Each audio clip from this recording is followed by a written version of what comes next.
Hello everyone, I'm Rocket here, and today we are going to be playing some Project Zomboid. Now, I have close to around 300 hours on Project Zomboid, but do not let that number fool you. I am still an idiot, so critique me in the comments, if you will.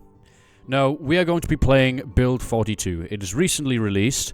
I played a little bit of Build 42, but not enough to see everything, or to do much with that information. So some stuff might come new to me.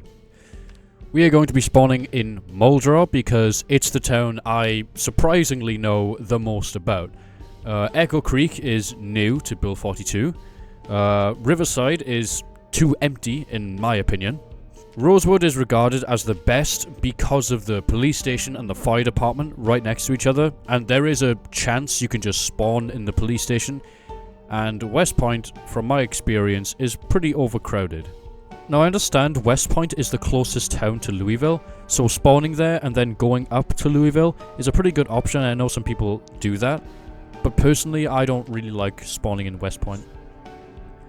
Now I play on custom sandbox just so I can keep transmission on saliva only, because I'm a coward and I don't really find it fun just getting infected out of nowhere just because of the blood transmission or whatever. And I'm the type of guy who can't go back into a different character on the same world because I don't really find it that fun. A lot of the stuff has already happened. I will on an online world, however, because it's online. You can't really reset it for yourself. I also do understand that dying is pretty important when it comes to this game. How you can kind of use it to your advantage. Basically, you can use it to benefit your next build by doing something in the moment that will get you killed no matter what. Like screaming, shouting, shooting guns in the middle of a town just to guide them away so when you spawn in next time, they won't be there. But I don't know, I can't really go back to a world. This is my character here. You see I've got Smoker, Outdoorsman, Wakeful, and Fast Learner. Now there isn't much to be said about the character, but I like to randomize the name to see what the game gives me.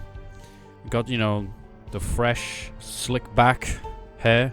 Wearing the jeans and the long sleeve t-shirt here. I believe that stuff gives you the most protection in the character creation.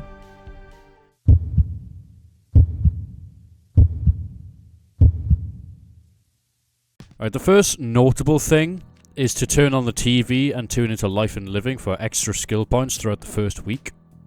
Looking on the first house, the main thing I was looking for was just a weapon. Making a mental note for the important stuff such as food, TVs, and other materials that may be important later on. Once I have a base of operations, then I will fully search the area. Side note here. I'm a big fan of the Build 42 paper brochures you find and the ads. It really adds to the lore of the game. It feels like people lived here before the apocalypse broke out. Big fan of that. Very big fan. It makes the survival of the game feel different to Build 41. A zombie here trying to get in.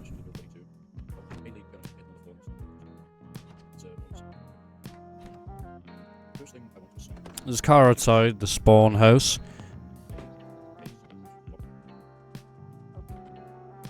Had to smash the window in order to access the car to see if the keys are still in it. Sadly, the keys were not in the car. There is a chance, as of Build 41, I'm not sure if they took this out or not, if you lock and unlock the door of a car, the key can drop on the floor. It signifies that the key is in the door of the car. It's a pretty useless mechanic. There are some mods out there that make it so you get the key if your character notices it in the keyhole. And yes, this is a zombie apocalypse. There are zombies everywhere. Going above, there is another car where the trunk is locked. Something for the beginners to note. To unlock the trunk of a car, if you have access to the driver's seat, you can click this button down here that's illuminated green to unlock the trunk. This same applies with the lights, the horn, the heating, and to lock and unlock the door.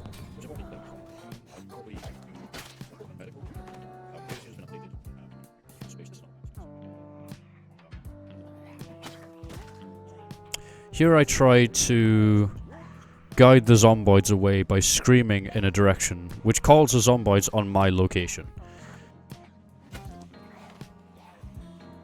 And then I will guide them into the woods and run away from there.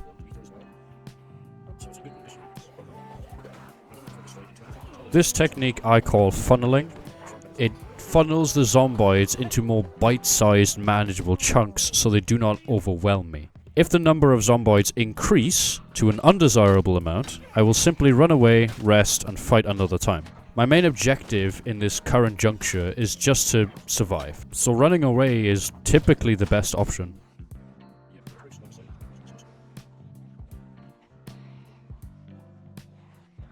Here I get chased by a horde, and so I go towards a building to funnel the zomboids into manageable chunks again.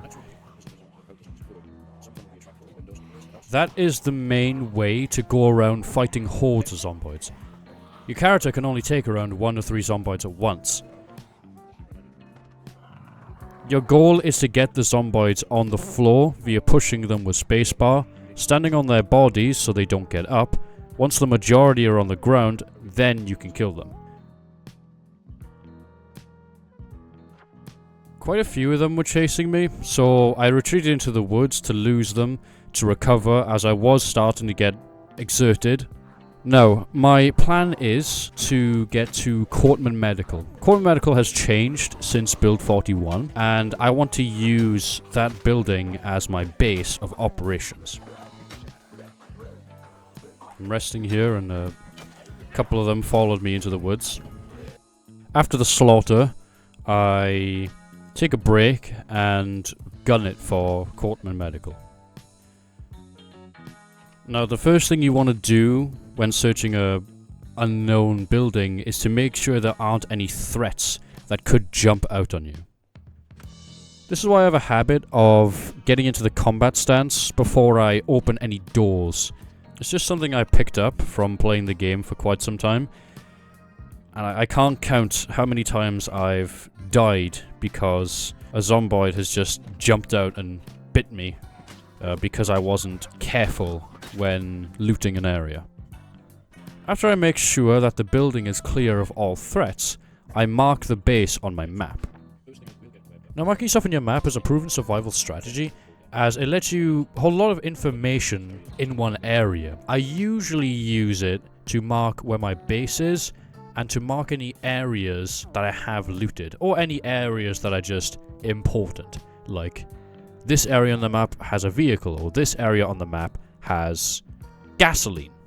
Any area that's of importance that will help me later on. But I start my looting run. I vault this fence whilst a zomboid notices me. I didn't think the animation for vaulting a fence was enough time for the zomboid to touch me. However, I was wrong. Luckily, it was only a scratch. I got lucky then. I'm the type of guy who always gets bit all the time whenever I get grabbed. I once played with this guy, right? He got grabbed 8 times. Didn't get bit. However, in the same world, I get grabbed once and I get bit. This is why you'd always carry bandages on your person. Before it becomes nighttime, I just wanted to grab this TV so I can watch Life and Living. However, due to my overexertion, I decided to retreat and just sleep in for the night.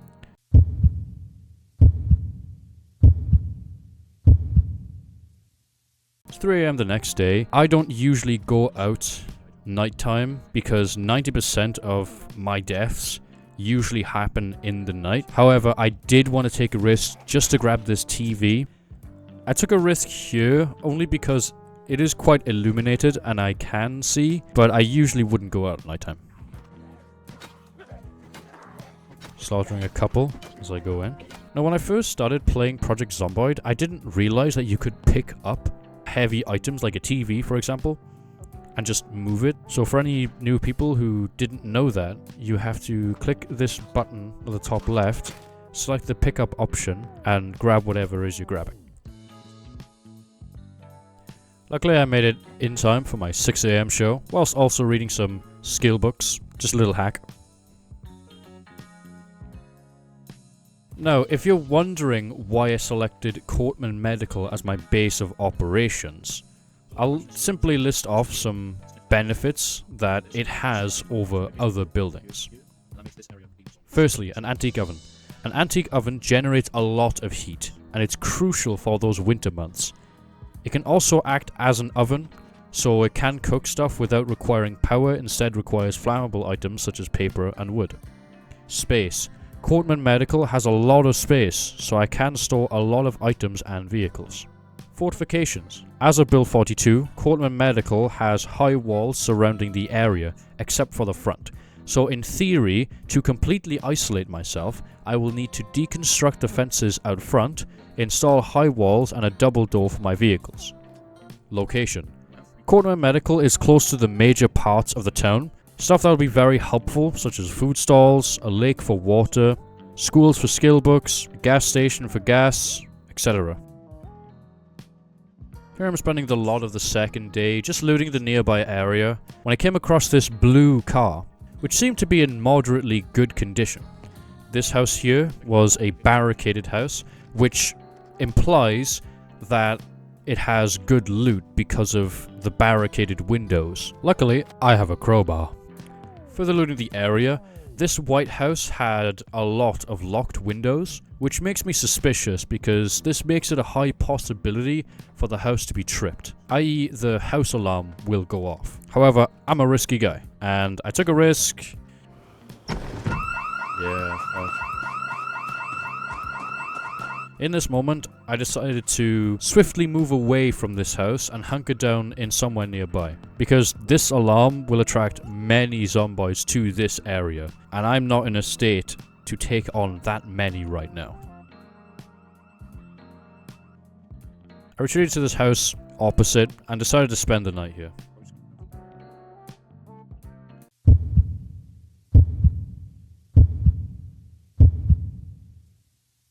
After waking up, I noticed there isn't really many zomboids that were attracted to the sound. However, it always pays to be safe than sorry. I decided to smash the windows of this car, to find the key. Key was not inside, sadly, so that leads me to hotwire the car to use it. This requires a mechanical 2 and electrical 1. I also forgot to mention that this car was in good condition. It even had gasoline in it. I make it back to my base, smashing the skulls of all the stragglers that were attracted to the sound of that alarm. Some zombies see me through the fence and head to my direction, so I'm challenged by a decently sized horde. However, I'm a pro. Ladies, please. Using the fence to my advantage, I deal with the last remaining stragglers. I spend a lot of time here just progressing my skills and further fortifying my base. Put some sheets over the windows so the zombies don't see me when I'm changing. I also use this time to clear out the medical building from any threats. I do plan to clear this building and make it my storage facility, because there isn't really much I can do with this space. I spot this water fountain, and I swiftly put that in my kitchen. A water fountain can hold a lot of water, and once the water turns off, this water fountain will hold my purified water. I will use rain collectors, put them outside to collect water, and purify them via heat, and store the purified water into this water fountain.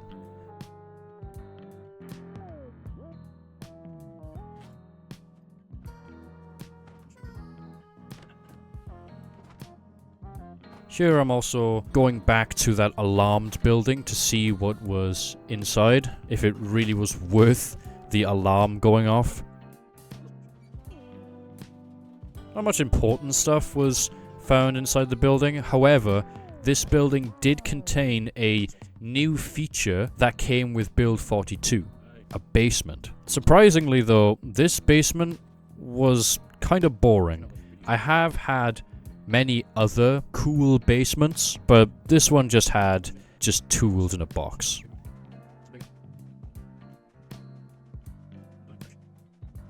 Finish off the day by watching some Life and Living, progressing my skills, and then I head to bed, ready for the next day.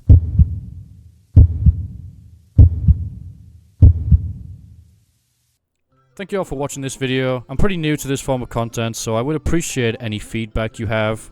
If you like this video, consider subscribing, leave a like, comment. I'm open to suggestions about the video, Zomboid, or just games in general. Anyway, see ya.